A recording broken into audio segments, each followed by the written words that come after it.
Welcome to the Windows Club.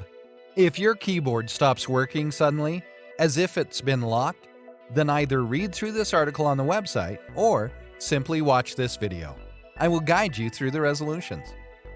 The first solution is to turn off filter keys. Right-click on the Start button and select Settings from the menu. Go to the Accessibility tab on the list on the left-hand side.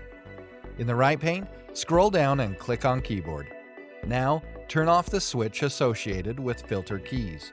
This should solve the problem for most users. After this, try generic solutions like restarting your computer, changing the keyboard's batteries, and checking for dust in the keyboard. Lastly, you can consider updating the keyboard drivers. Please contact the keyboard manufacturer for the same. Isn't this easy and interesting? If you have any doubts, please go to the original article on the Windows Club and write your question. We will surely answer it. Thank you for watching this video. Have a nice day.